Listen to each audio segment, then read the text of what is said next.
지난 시간 우리는 요한에 대한 사람들의 생각과 질문, 그리고 그에 대한 요한의 대답을 함께 살펴봤습니다.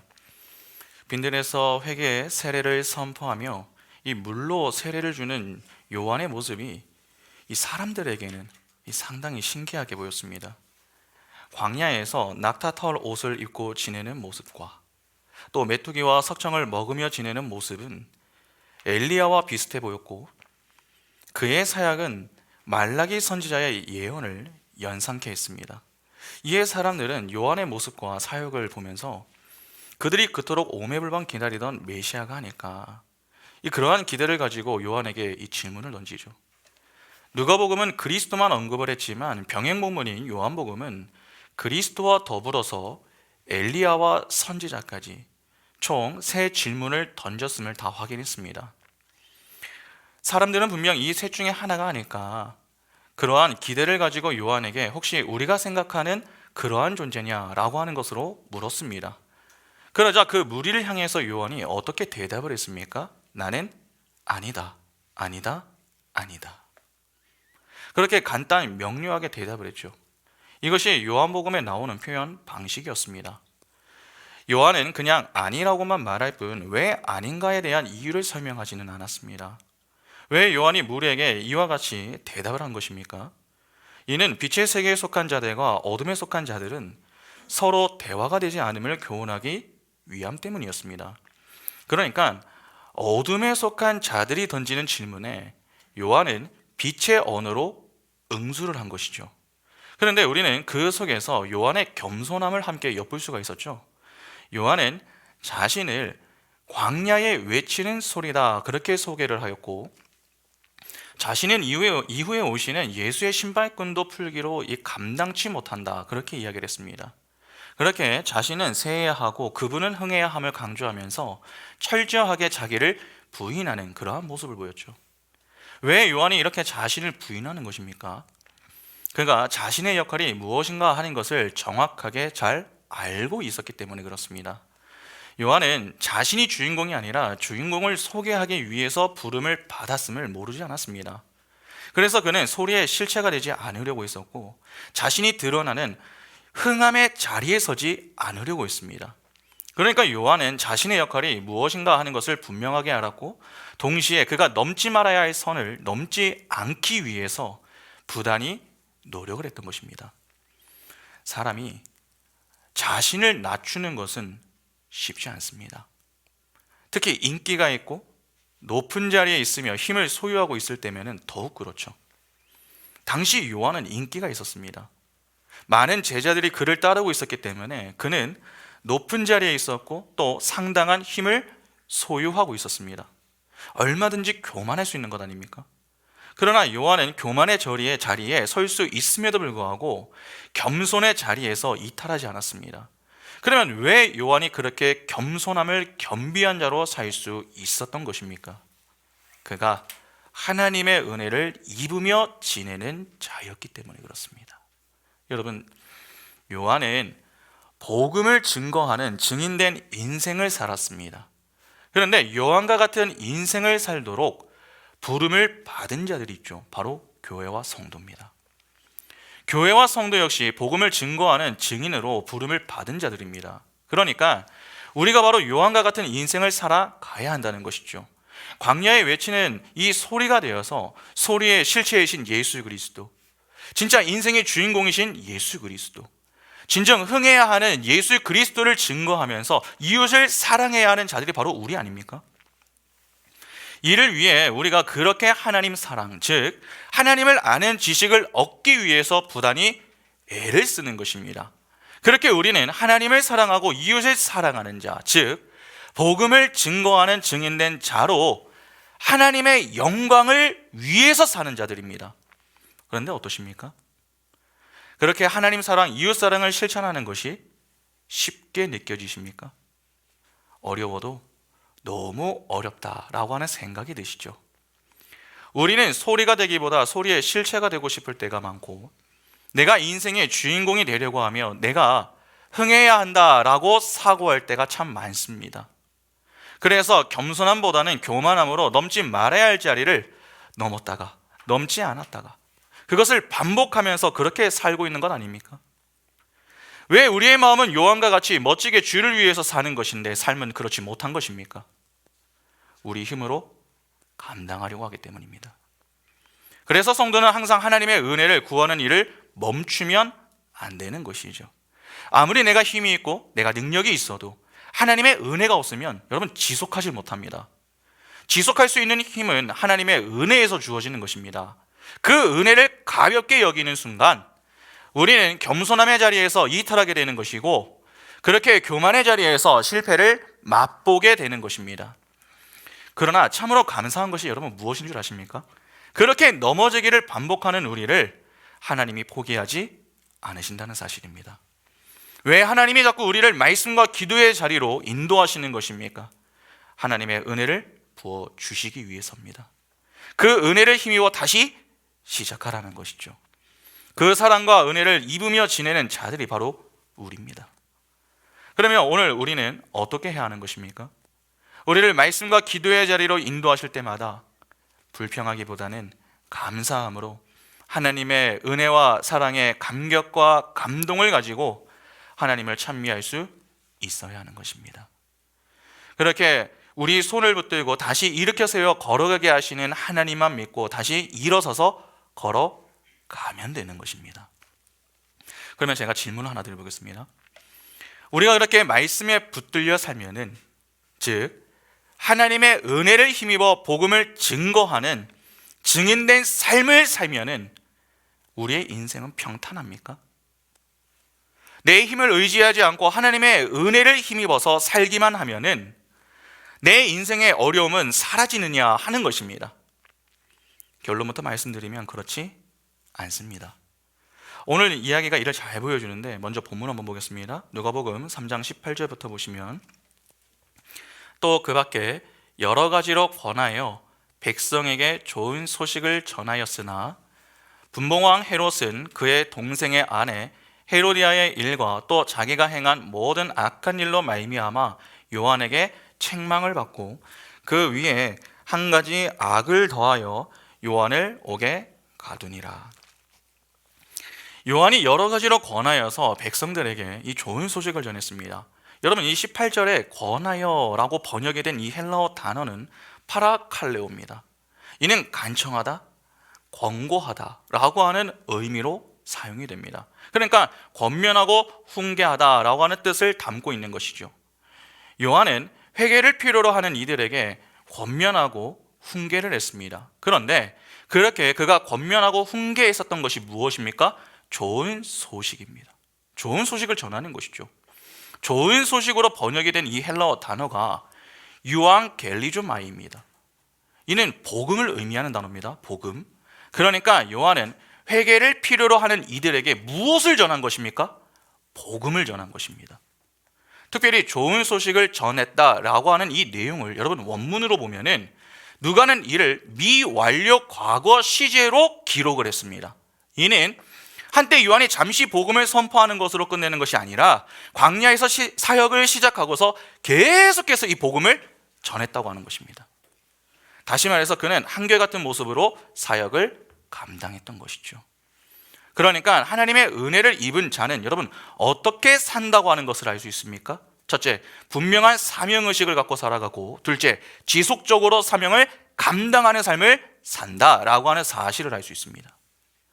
여러분, 요한은 자신의 힘을 의지하지 않고 전적으로 하나님의 은혜를 힘입어 사역을 감당했습니다.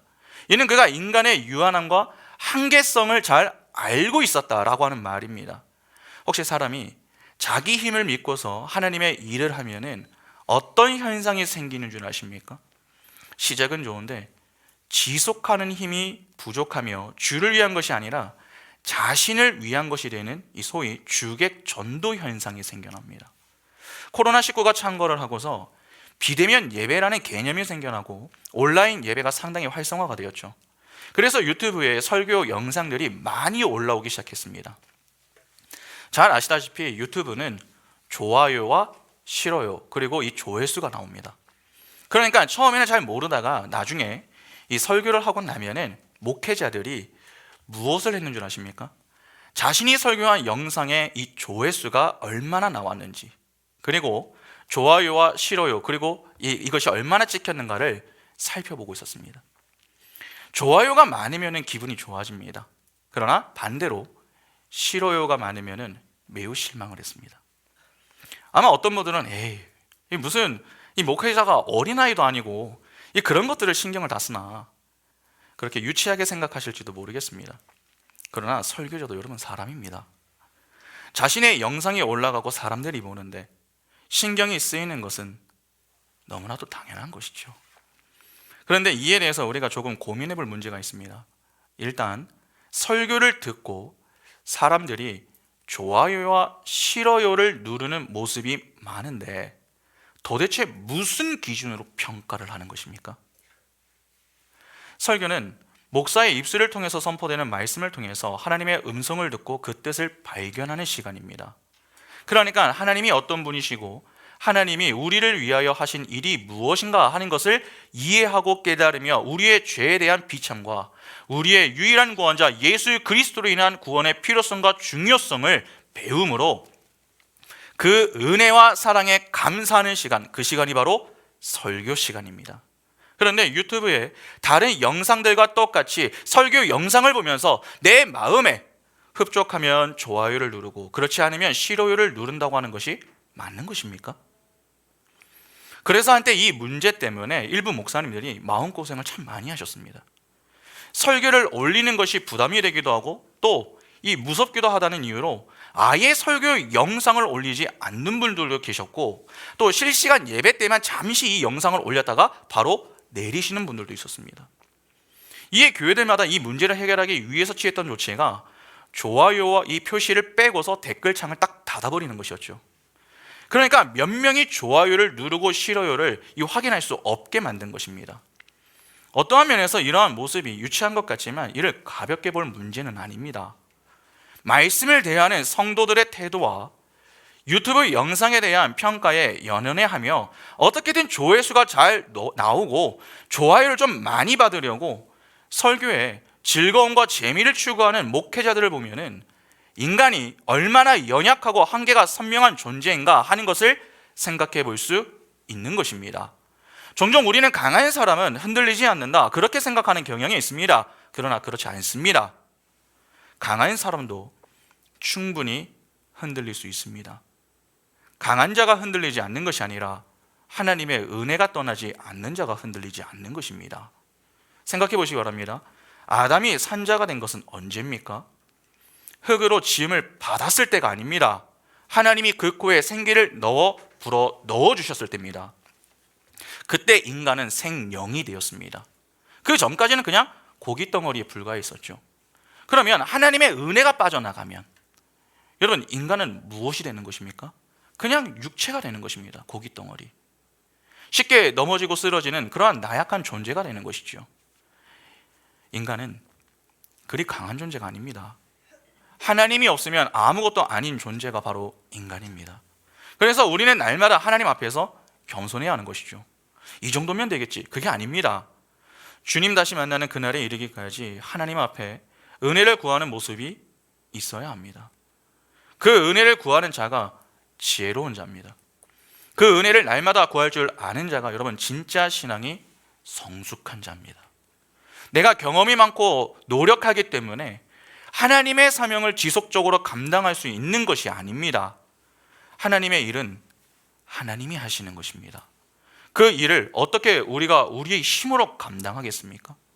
하나님이 하나님의 은혜로 우리를 붙드시기 때문에 우리가 수많은 어려움과 넘어짐 속에서도 흔들리지 않고 이 자리까지 나올 수 있었던 것입니다. 요한이 바로 그러하죠. 여러분 광야가 얼마나 살기 힘든 곳입니까? 그러나 그럼에도 불구하고 그가 사역 초기부터 붙잡혀서 옥에 갇히는 때까지 계속해서 좋은 소식을 전하면서 지냈습니다. 하나님의 은혜가 요한과 그의 사역을 붙들었기 때문에 가능했던 것입니다.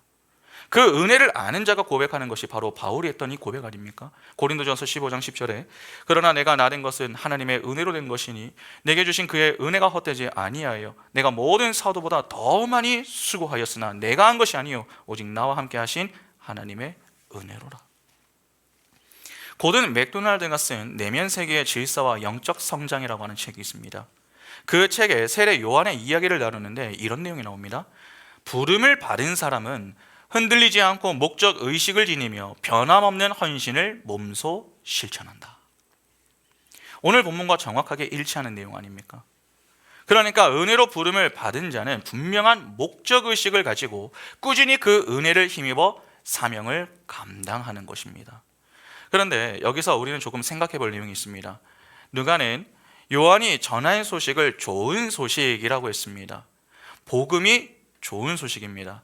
그러면 복음이 왜 좋은 소식이 되는 것입니까? 여러분, 복음은 정말 좋은 소식입니까? 좋은 소식 맞습니까? 그러면 복음이 왜 좋은 소식입니까? 복음이 좋은 소식이 되는 이유가 도대체 무엇이냐는 것입니다. 복음은 굿뉴스라고 하는데 정말 우리에게 굿뉴스가 맞습니까? 결론부터 말하면 복음은 좋은 소식이 맞습니다. 복음이란 복된 이야기입니다. 성경에서 말하는 복이 무엇입니까? 조금 달리 표현하면 복을 받은 자가 누굽니까? 우리가 잘 아는 시편 1편 한번 볼까요? 시편 1편 1절부터 3절을 보시면은 복 있는 사람은 악인들의 길을 따르지 아니하며 죄인들의 길에 서지 아니하며 오만한 자들의 자리에 앉지 아니하고 오직 여호와의 율법을 즐거워하여 그의 율법을 주야로 묵상하는도다. 그는 시냇가에 심은 나무가 철을 따라 열매를 맺으며 그 잎사귀가 마르지 아니함 같으니 그가 하는 모든 일이 다 형통하리로다. 자, 시편 기자는 복 있는 자를 누구라고 소개하고 있습니까? 여호와의 율법을 즐거워하고 율법을 주야로 묵상하는 자다라고 합니다. 여호와의 율법을 즐거워하고 묵상하는 자가 누굽니까? 여호와와 동행하는 자입니다. 미가 6장 8절에 사람아 주께서 선한 것이 무엇임을 내게 보이셨나니 여호와께서 내게 구하시는 것은 오직 정의를 행하며 인자를 사랑하며 겸손하게 내 하나님과 함께 행하는 것이 아니냐. 본절을 보면 하나님과 동행하는 자는 선한 자다라고 하죠. 또 그렇게 주와 동행하는 자는 죽음을 보지 않고 하나님 나라에 여러분 들어가기도 합니다. 그 대표적인 인물이 누굽니까? 에녹입니다. 창세기 5장 24절에 에녹이 하나님과 동행하더니 하나님이 그를 데려가심으로 세상에 있지 아니하였더라. 그러면 이를 조금 정리해 보겠습니다. 여러분, 성경이 교훈하는 복이 무엇입니까?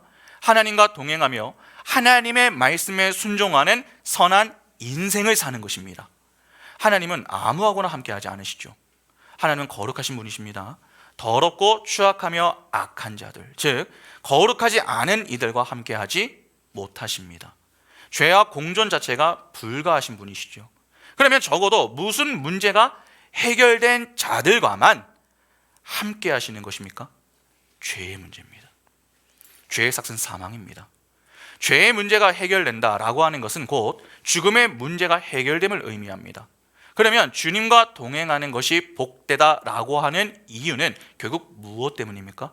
생명 때문입니다. 본래 인간은 무죄한 존재로 지음을 받았죠.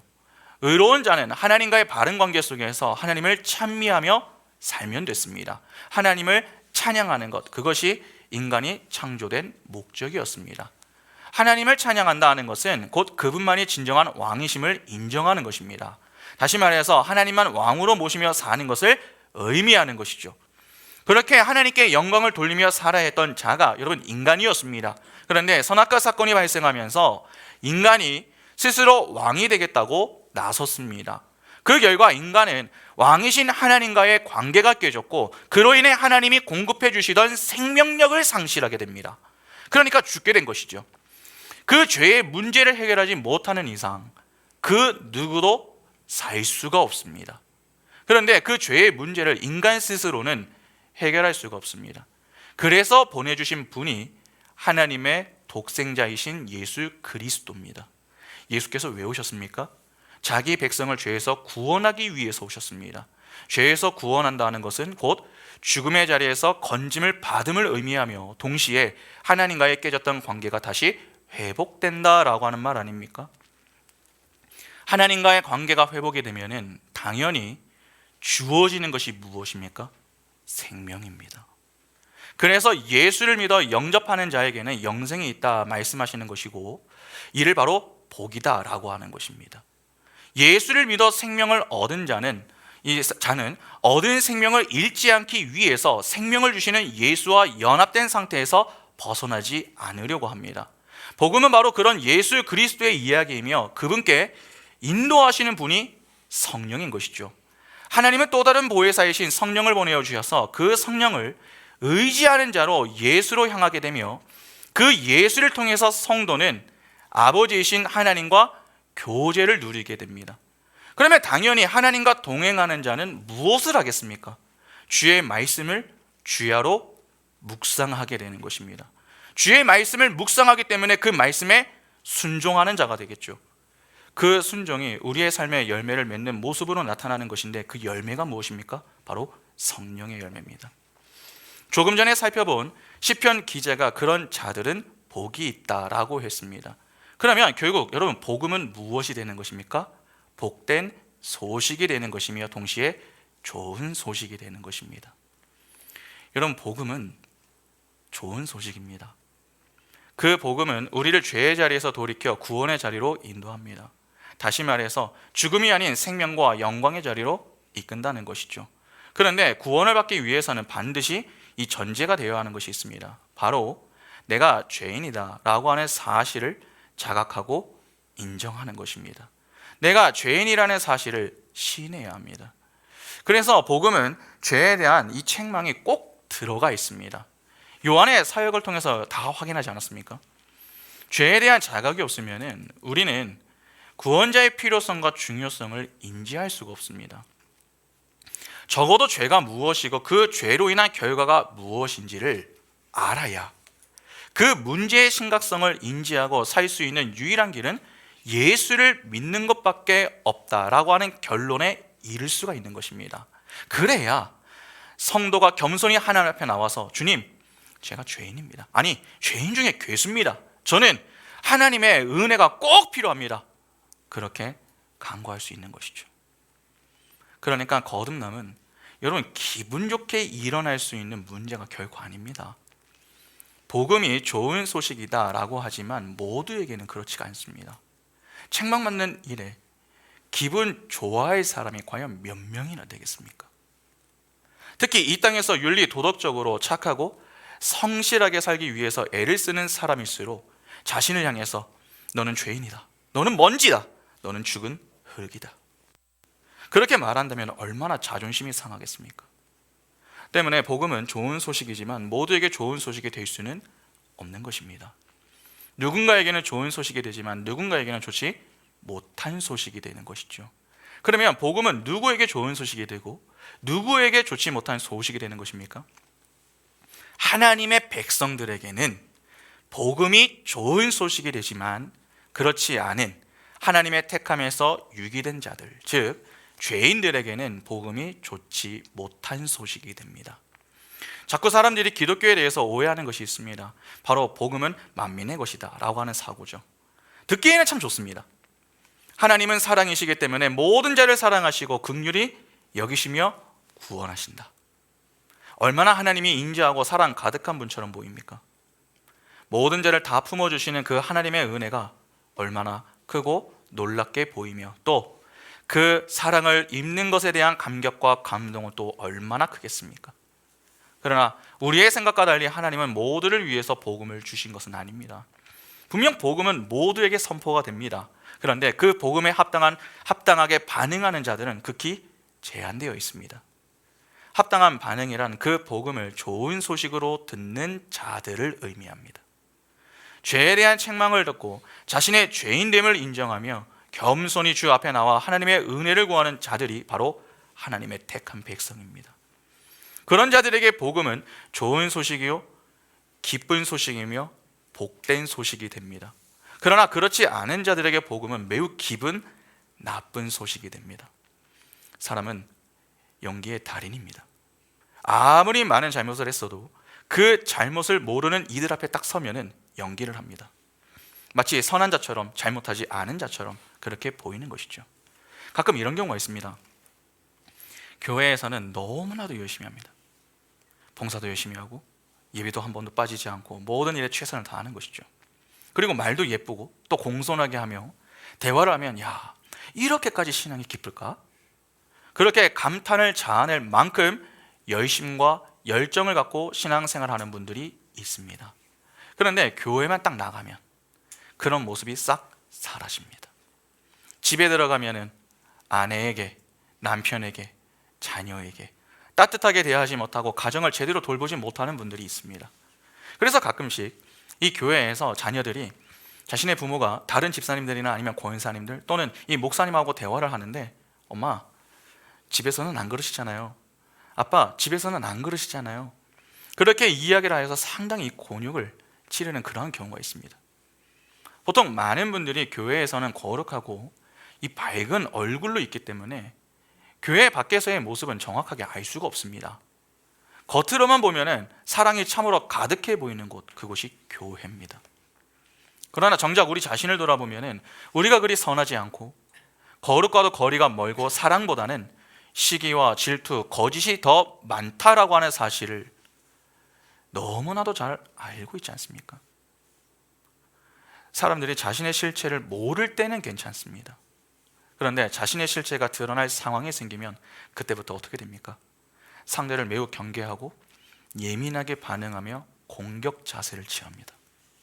이것이 극단적으로 가게 되면은 상대를 죽여서라도 자신의 실체가 폭로되지 않도록 막아 스스로를 보호하려고 합니다. 그것이 바로 죄로 타락한 죄인의 모습입니다. 그러면 생각해 보시기 바랍니다. 복음은 좋은 소식이라고 했습니다. 그러나 그 속에는 죄에 대한 책망이 반드시 들어가 있죠.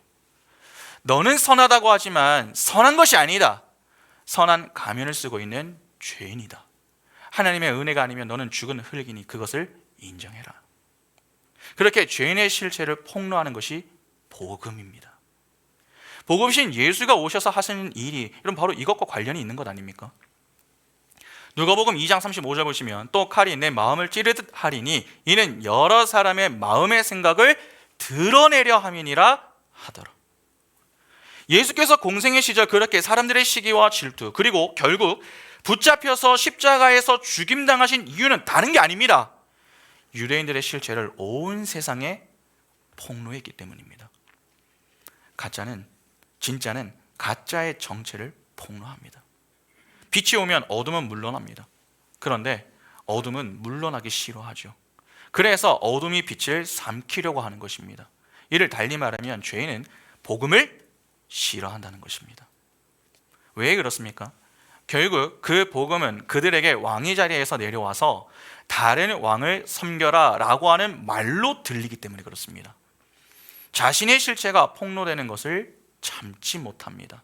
그래서 오늘 본문도 보면 어떻습니까? 19절과 20절을 다시 한번 보겠습니다. 분봉왕 헤롯은 그의 동생의 아내 헤로디아의 일과 또 자기가 행한 모든 이 악한 일로 말미암아 요한에게 책망을 받고 그 위에 한 가지 악을 더하여 요한을 옥에 가두니라. 두 절에 지금 살이 좀 붙어가지고 좀 길게 보이지만 이를 간단하게 요약하면 이렇습니다. 헤롯은 요한에게 책망을 받았다. 그래서 그를 옥에 가두었다. 이렇게 할 수 있습니다. 좋은 소식을 전하는 요한을 칭찬하고서 이 곁에 두는 게 아닙니다. 그를 붙잡아 옥에 가두었습니다. 왜 헤롯이 그를 가둔 것입니까? 헤롯 안디바를 잘 아시겠지만 조금만 그에 대해서 설명을 드리겠습니다. 헤롯 안디바는 헤롯 대왕과 사마리아 출신인 멜더스라고 하는 여인 사이에서 난 인물입니다. 그는 정치적인 야욕이 상당했었던 인물입니다. 이 디베랴 황제에게 잘 보이기 위해서 갈릴리 호수 서쪽 해변에 디베랴 도시를 건설을 했죠. 아부와 아첨에 능한 자였습니다. 또한 육적 쾌락과 욕망에 사로잡힌 자이기도 했죠. 본래 안디바는 나바테아 공주 파샬리스와 결혼을 했습니다. 그러나 이복 동생 빌립의 아내였었던 이 헤롯 안디바와 결혼을 하기 위해서 첫 번째 부인과 이혼까지 합니다. 욕망을 위해서라면 불법까지 일삼는 인물이었던 것입니다. 이 일로 인해서 그는 이 파멸의 길을 걷게 됩니다. 나바테아 왕이었었던 아레타스 4세가 이 일에 분노를 하면서 쳐들어오는 빌미를 그가 제공을 합니다. 이 칼리굴라가 나중에 로마의 황제가 되었을 때에 헤롯 안디바는 추방을 당하여서 결국 비참한 최후를 맞이하게 됩니다. 그것이 그의 일대기입니다. 그러한 이해를 가지고 그러면 본문을 한번 이해해 보시기 바랍니다. 헤롯 안디바는 정치적인 야욕이 대단한 인물이라고 했습니다. 그러면 당연히 누구를 견제하겠습니까? 요한을 견제합니다. 요세푸스에 의하면은 요한의 인기가 곧 반란으로 이어질 것을 두려워해서 그를 옥에 가두어서 죽였다라고 하는 기록이 있습니다. 그런데 이후에 예수께서 등장하니까 그가 어떻게 합니까? 요한이 살아난 것은 아닌가? 그렇게 두려워했습니다. 그것은 반란으로 인한 자신의 자리를 위협받는 것에 대한 두려움이었습니다. 그래서 머리를 써가지고 딱 이 예수를 쫓아내려고 하죠. 공생의 시절 예수께서 사역하시려고 할 때에 안디바는 이 바리새인들을 보내어서 헤롯이 지금 당신을 죽이려고 하니까 얼른 떠나십시오, 그렇게 이야기를 하게 만들었습니다. 예수에게 겁을 주어서 쫓아내기 위한 일종의 술책이었던 것이죠. 이 사실에 대해서 예수께서 그 헤롯을 가리켜서 여우라고 표현하시며 그의 강교함을 책망하셨던 것입니다. 그러면 보시기 바랍니다. 여러분, 헤롯은요 진리에는 관심이 없습니다. 세상의 안락과 쾌락, 권력을 추구하는 탐욕의 사람이었습니다. 죄로 타락한 죄인의 실체를 잘 보여주는 인물이 바로 이 헤롯 안디바입니다. 그러니까 지금 그는 죄로 타락한 죄인의 대표로 등장하고 있는 것이죠. 죄인은 죄를 책망받는 것을 정말 싫어합니다. 특히 19절을 보면은 요한에게 책망을 받았다라고 할 때에 사용된 이 헬라어 단어가 엘랑코입니다. 엘랑코. 이는 꾸짖다라고 하는 의미입니다. 그런데 누가복음 4장 39절을 보시면 이렇게 말씀합니다. 예수께서 가까이 서서 열병을 꾸짖으신데 병이 떠나고 여자가 곧 일어나 그들에게 수중드니라. 여러분, 여기도 지금 꾸짖다라고 하는 말이 나오죠. 그런데 여기서 사용이 된 이 헬라어 단어는 엘랑코가 아닙니다. 에피티마오입니다. 엘랑코와 에피티마오는 같이 꾸짖다라고 하는 의미를 가지고 있지만 그 정도가 다릅니다. 정도가. 에피티마오 이 단어보다 더 강하게 꾸짖는 것이 오늘 본문 19절에 나오는 엘랑코입니다. 그러니까 요한은 헤롯 안디바의 악행을 매우 강도 높게 책망을 했던 것입니다. 헤롯 안디바는 여러분 분봉 왕입니다. 왕을 꾸짖는다라고 하는 것은 당시 상상도 할 수 없는 일이었습니다. 왜냐하면 왕을 꾸짖는 그 즉시 죽임을 당했기 때문에 그렇습니다. 그런데 요한은 왕의 잘못을 우회적으로 돌려서 책망하는 것이 아니었습니다. 적당하게 책망하는 것도 아닙니다. 그가 하는 모든 악행에 대해 강도 높게 책망을 했습니다. 그러니까 요한은 하나님의 말씀에서 어긋나게 사는 자라면 그가 왕이라도 책망을 했던 것입니다. 여기서 우리는 중요한 교훈을 하나 또 발견할 수 있습니다. 하나님의 은혜를 입은 자는 복음을 증거하는 증인된 삶을 산다고 했습니다. 복음은 사람에게 전하는 것입니다. 그때에 복음을 전하는 사람이 가져야 할 자세가 무엇인 줄 아십니까? 사람의 눈치를 살피며 전하지 않는 것입니다. 오늘날 한국 기독교가 심각하게 타락하게 된 이유가 무엇입니까?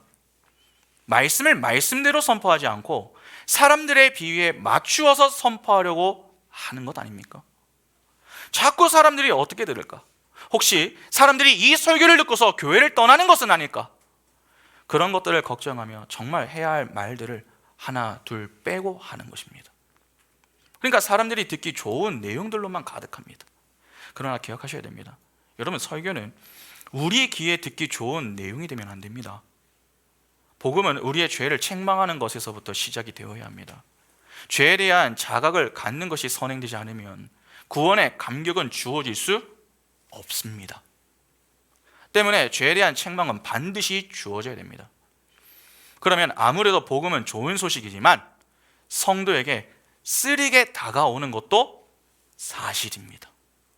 그러니까 설교를 들으면 사실 우리는 좀 쓰려야 합니다. 어떤 반응이 좀 있어야 한다는 것이죠. 그냥 무미건조하거나 설교가 그냥 달콤하게만 재미있게만 느껴지면 안 됩니다. 여러분, 그건 이상한 것입니다. 구원을 받았으나 여전히 육체에 덕지덕지 붙어있는 그 죄들로 인해 옛사람의 습성을 버리지 못해 갈등하고 고민하며 죄들로 인해 넘어지는 내 모습을 보면서 가슴을 치는 그런 아픔이 좀 있어야 됩니다. 그러나 그럼에도 불구하고 우리를 포기하지 않으시는 하나님의 은혜 앞에 감격과 감사가 있어야 하는 것이죠. 그런 시간이 바로 설교 시간이 되어야 하는 것입니다. 그런데 그러한 것은 하나도 없이 그냥 재미있고 듣기 좋은 내용들만 설교 시간에 가득하다면 들을 때는 편하고 참 좋죠. 그러나 신앙의 깊이는 생기지 않습니다. 그러면 삶의 변화는 기대하기가 너무나도 어려운 것이죠. 아닙니다. 그리고 자꾸 교회가 세상의 직위를 가지고 있는 자들을 차별 대우하는 경우가 좀 있습니다. 교회 어느 기업의 회장이 나오거나 뭐 박사나 뭐 국회의원, 대통령이 나오면은 이 가장 좋은 자리를 마련해주고 남들과는 다른 차별 대우를 하려고 하는 것입니다. 그런 분들이 오면 또 그렇게 자랑을 합니다. 우리 교회 대통령이 오셨습니다. 우리 교회 어느 국회의원이 나오셨습니다. 그래서 그런 분들에게 박수를 보내고 또 어떤 교회는 감사의 말을 전할 수 있는 시간을 따로 내주기도 합니다. 여러분, 죄송하지만 그러면 안 됩니다. 교회에 나오는 것은 예배자로 나와야 하는 것이지 대통령이나 박사나 국회의원으로 나오는 것이 아닙니다. 하나님 앞에 대통령은 다릅니까? 하나님 앞에 국회의원은 다릅니까? 하나님 앞에 서면 모두가 구원을 받아야 할 죄인일 뿐입니다. 그러면 예배자로 나와 겸손히 예배하고 돌아가면 되는 것입니다. 그런데 본인이 국회의원이고 본인이 대통령인데 교회가 인사 한번 시켜주지 않은 일에 화를 내고 욕을 한다면 그 사람은 왜 나온 것입니까? 예배자로 나온 것이 아니라 표와 민심을 얻기 위해서 나온 것입니다. 대통령이 온다고 해도 죄에 대한 철저한 책망이 선포되어야 합니다. 세상 권세 잡은 자 앞에서는 전해야 할 복음을 제대로 선포하지 못한다면, 그래서 그냥 자신보다 약자라고 여겨지는 자들 앞에서만 당당하게 말한다면 그 사람은 어쩌면 반쪽짜리 그리스도인, 아니 그리스도인이 아닐지도 모릅니다. 그러니까 착각하시면 안 됩니다. 하나님의 택함은 능력이 있기 때문에 받는 것이 아니라 하나님의 택함을 받은 자가 능력이 있는 것입니다. 하나님의 은혜를 입은 자는 두려움이 없습니다. 여러분, 이를 오해하시면 안 됩니다. 이는 사람을 무시하자라고 하는 말도 아니고 진짜 두려움을 하나도 갖지 않고 산다라고 하는 말도 아닙니다. 하나님을 믿으며 사는 성도는 적어도 세상의 힘 앞에 믿음으로 반응하며 사는 존재임을 잊지 말라는 것입니다. 사람들의 평가 앞에서 주눅들지 말고 믿음의 담대함을 갖고 살아야 한다는 것이죠. 내가 갖고 있는 두려움보다 하나님이 주시는 믿음의 담대함이 더 큽니다. 그 사실을 믿고 확신하는 가운데 살 필요가 있음을 지금 말씀드리는 것입니다. 왕이 잘못됐다. 그러면 왕의 잘못을 책망할 수 있어야 됩니다. 하나님의 말씀에 따라 악을 악이라고 책망할 수 있어야 한다는 것입니다. 그런데 우리는 어떻습니까? 말씀에 순종하기는 하는데 온전히 하지는 않으려고 합니다. 적어도 내게 피해되지 않는 이 적당한 선에서 타협을 시도합니다. 그래서 하나님의 영광과 내 영광을 함께 드러내려고 하죠. 아닙니다. 여러분, 요한이라고 자신이 헤롯 안디바를 책망하는 것이 두렵지 않았겠습니까? 왕을 향한 책망이 곧 어떤 일을 불러올지 모르겠습니까? 두렵고 떨립니다. 그러나 그가 그럼에도 불구하고 헤롯 안디바의 악행을 책망할 수 있었던 이유가 무엇입니까? 하나님이 주신 사명이 무엇인지 너무나도 잘 알았기 때문입니다. 이 요한과 같은 모습으로 살았던 이가 바로 바울 아닙니까? 여러분, 사도행전은 바울이 로마에 가서 복음을 전하는 것으로 끝이 나죠. 로마 황제가 누굽니까? 당대 세계 가장 막강한 힘을 지니고 있었던 존재 아닙니까? 그런 그가 있는 곳에 가서 복음을 전하려고 간 것입니다. 세상 편에서 보면은 지금 죽으러 가는 거 아닙니까? 우리 생각에 로마가 아니라 다른 곳에 가서 복음을 전하는 것이 더 나아 보입니다. 실제 그가 사역한 곳에서 바울이 오기를 기다리는 곳들도 은근히 많았고, 그런 곳에서 사역을 하면은 조금 더 편하고 풍성한 사역을 할 수도 있었습니다. 그러나 바울은 결국 로마로 왔습니다. 사람들이 보기에 그는 자신의 죽음을 재촉하는 것으로만 보입니다. 왜 죽음을 스스로 찾아갈까? 그렇게 생각하기 충분한 모습 아닙니까? 여러분, 바울도 몰랐을까요? 모르지 않았습니다. 그러나 그럼에도 그가 로마로 향한 이유가 무엇입니까? 사도행전 27장 24절과 25절에 바울아, 두려워하지 말라. 내가 가이사 앞에 서야 하겠고 또 하나님께서 너와 함께 항해하는 자를 다 내게 주셨다 하였으니. 화면 넘겨주세요. 혹시 자막 없나요?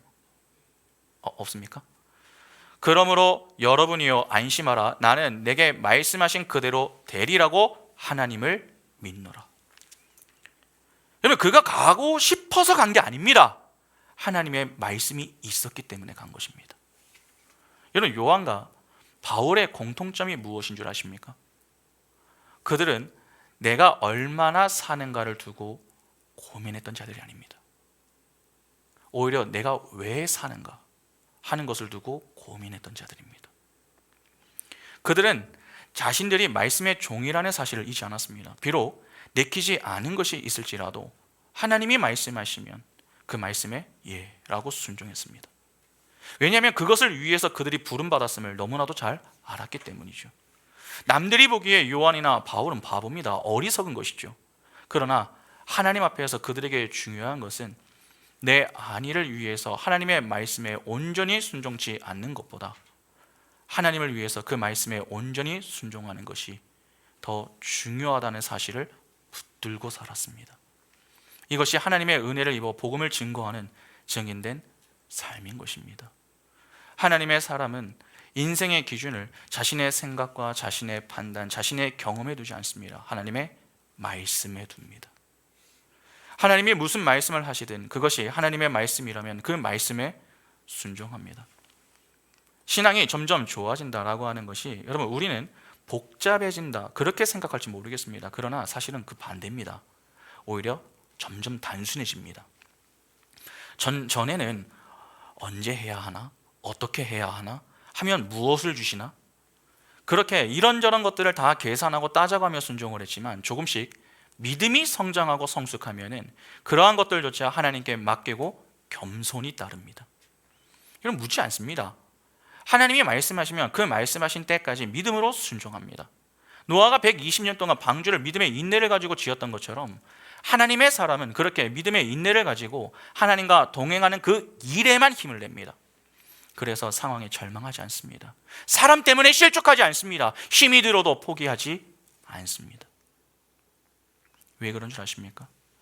그들에게 중요한 것은 그런 상황과 사람을 뛰어넘어 하나님의 일을 반드시 이루실 하나님을 믿는 믿음을 가지고 살기 때문입니다.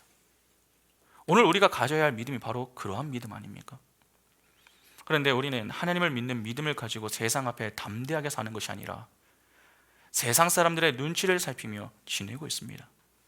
어떻게든 나쁜 평가를 받지 않으려고 적당하게 지내려고 하는 것입니다. 목사는 성도의 눈치를 살피고 성도는 목사의 눈치와 세상 사람들의 평가의 눈치를 살피고 있습니다.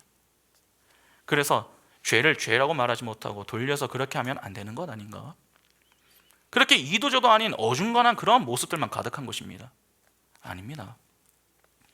죄는 죄라고 책망할 수 있어야 됩니다. 자꾸 죄를 감싸주는 것을 여러분 사랑이라고 합리화하시면 안 됩니다. 죄를 묵인하는 것은 또 다른 죄를 짓는 행위가 됩니다. 그것을 사랑이란 이름으로 자꾸 포장하시면 안 됩니다.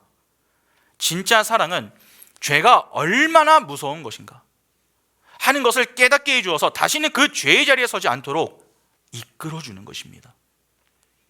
여러분, 요한이 도대체 왜 안디바를 책망합니까? 미워서 책망한 것입니까? 아닙니다. 회개하고 돌이키라고 책망한 것입니다. 그는 강하게 책망했습니다. 그렇게 강한 책망을 통해서라도 정신을 좀 차리고 하나님 앞으로 나오라는 것입니다. 그러면 살 수 있다는 것이죠.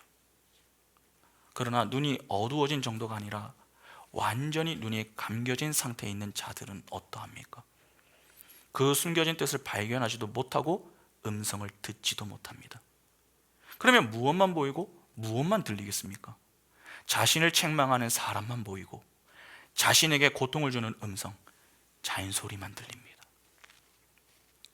그래서 그를 대적하는 것입니다. 20절에 그 위에 한 가지 악을 더하여 요한을 가두었다라고 했습니다. 여러분, 그냥 가둔 게 아닙니다.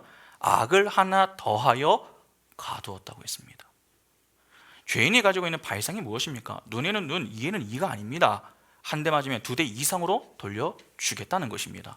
마태복음 5장 38절부터 44절 보시면 또 눈은 눈으로 이는 이로 갚으라 하였다는 것을 너희가 들었으나 나는 너에게 이르노니 악한 자를 대적하지 말라. 누구든지 내 오른편 뺨을 치거든 왼편도 돌려대며 또 너를 고발하여 속옷을 가지고자 하는 자에게 겉옷까지도 가지게 하며 또 누구든지 너로 억지로 오리를 가게 하거든 그 사람과 심리를 동행하고 내게 구하는 자에게 주며 내게 꾸고자 하는 자에게 거절하지 말라. 또 내 이웃을 사랑하고 내 원수를 미워하라 하였다 하는 것을 너희가 들었으나 나는 너희에게 이르노니 너희 원수를 사랑하며 너희를 박해하는 자를 위하여 기도하라. 예수께서 말씀하신 이 내용과 상당히 대조되는 모습을 지금 이 안디바가 보여주는 것입니다. 헤롯 안디바에게 중요했던 것은 이 요한이 책망하는 이유가 아닙니다. 책망을 했다는 사실입니다. 그러니까 복음은 모든 자에게 좋은 소식이 될 수 없습니다. 죄인들에게는 듣기 싫은 소식입니다. 그래서 복음을 전하는 자를 가만히 내버려 두질 않죠. 죽이려고 합니다.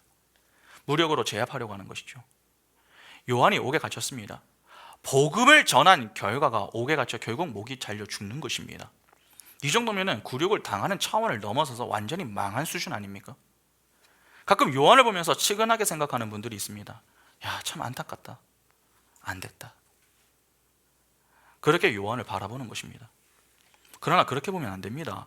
요한은 정확히 복음을 증거하는 증인된 자가 어떻게 살아야 하는가 하는 것을 보여준 것입니다. 요세푸스의 기록에 따르면 안디바가 요한을 체포한 이유는 요한이 백성을 선동하여 일으킬 폭동을 두려워했기 때문이다 라고 했습니다. 그러면 요한이 마음만 먹었다면 충분히 안디바에게 위협을 가할 수도 있었다는 말 아닙니까?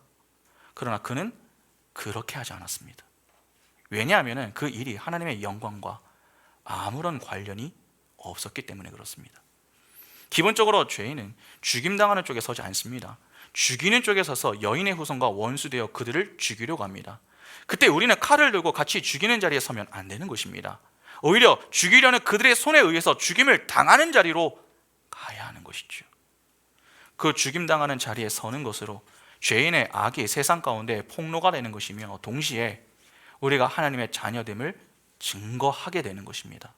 그런 점에서 요한의 붙잡힘은 성도의 인생이 어떠한 것인가 하는 것을 보여주는 역할도 하지만 이제 등장하실 예수께서 어떻게 살아가실 것인가 하는 것을 힌트해주는 작은 그림이기도 합니다.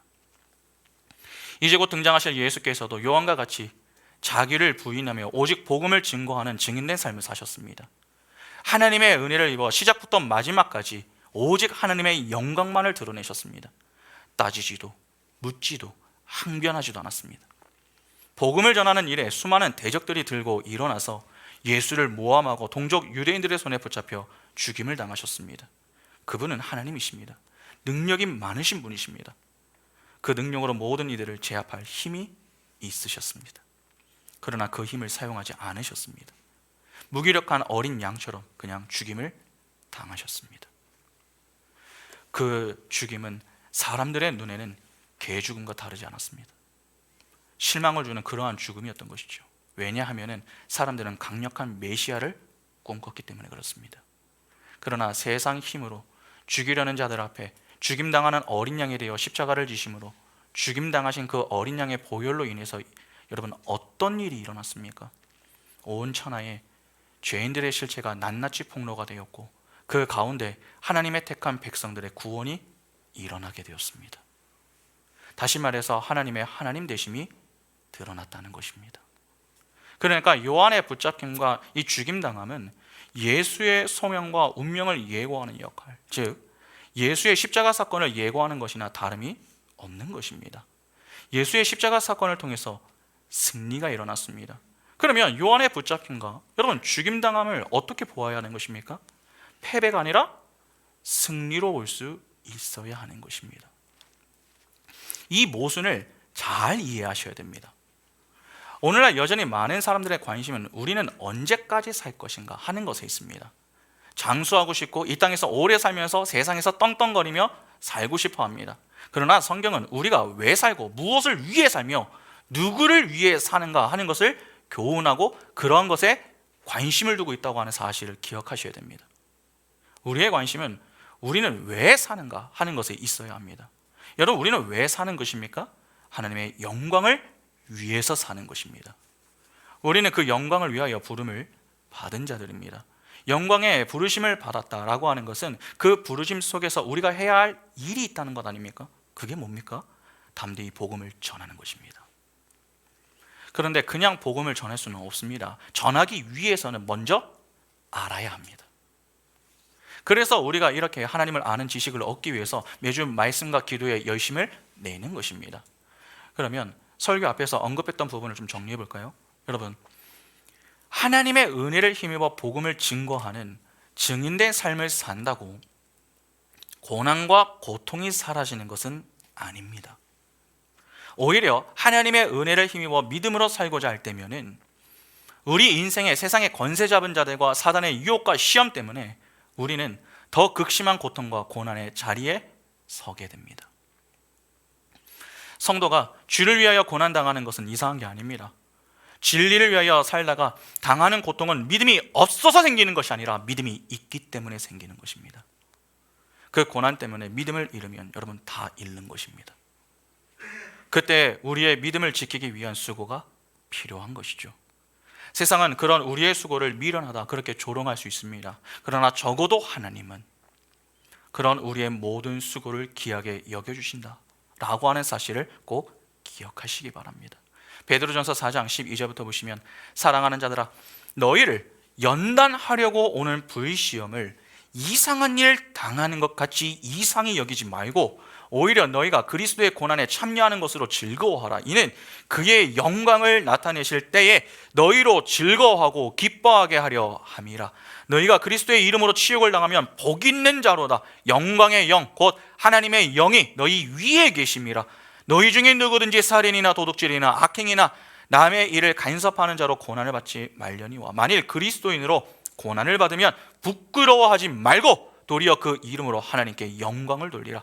하나님의 집에서 심판을 시작할 때가 되었나니 만일 우리에게 먼저 하면 하나님의 복음을 순종하지 아니하는 자들의 그 마지막은 어떠하며 또 의인이 겨우 구원을 받으면 경건하지 아니한 자와 죄인은 어디에 서리요. 그러므로 하나님의 뜻대로 고난을 받는 자들은 또한 선을 행하는 가운데에 그 영혼을 미쁘신 창조주께 의탁할지어다. 고난 당하실 것을 여러분 두려워하지 마시기 바랍니다. 고난 중에서도 우리와 함께 하시는 분이 우리 하나님이십니다. 고난 중에서 내가 너무 힘이 들어서 혼자 골방에 들어가 아버지, 아버지, 그 아버지의 이름만 부르며 그냥 눈물만 흘리는 그 순간에도 따뜻한 손으로 내 손을 잡아주시고 걸어가야 할 길로 인도하셔서 끝내 영광의 자리에 서게 만드시는 분이 바로 우리가 믿는 하나님입니다. 그 하나님을 소망하시고 그 하나님을 의지하며 붙드시기 바랍니다. 하나님은 그렇게 당신과 동행하며 끝까지 주의 말씀을 주야로 묵상하며 선한 인생을 살던 자들의 죽음을 기하다, 복되다 그렇게 말씀하십니다. 요한계시록 14장 13절에 또 내가 들으니 하늘에서 음성이 나서 이르되 기록하라. 지금 이후로 주 안에서 죽는 자들은 복이 있도다 하심에 성령이 이르시되 그러하다 그들이 수고를 그치고 쉬리니 이는 그들의 행한 일이 따름이라 하시더라. 주를 위하여 말씀에 순종하여 이 땅에서 설령 죽임당한다 해도 주 안에서 죽는 우리를 주님은 복되다 그렇게 여기시며 우리에게 참 안식과 승리의 면류관을 허락하십니다. 꼭 기억하시 바랍니다. 내가 죽고 하나님이 드러나는 것 그것이 승리입니다. 죽임당하는 것을 두려워하지 말고 죽지 않고 끝까지 살아보겠다고 자존심을 챙기는 것 여러분 그것을 경계하셔야 됩니다. 그게 패배입니다. 승리의 자리로 인도하시는 그 주님의 인도하심만 받아서 요한과 바울과 같은 우리의 신앙의 선배들이 보여주었던 삶과 같이 그리고 예수 그리스도와 같이 작은 예수로 하나님의 영광만 드러내는 복음의 사명자들로 하나님이 주시는 참된 복을 받아 누리는 우리 모두가 될 수 있기를 간절히 소망합니다. 함께 찬양하겠습니다.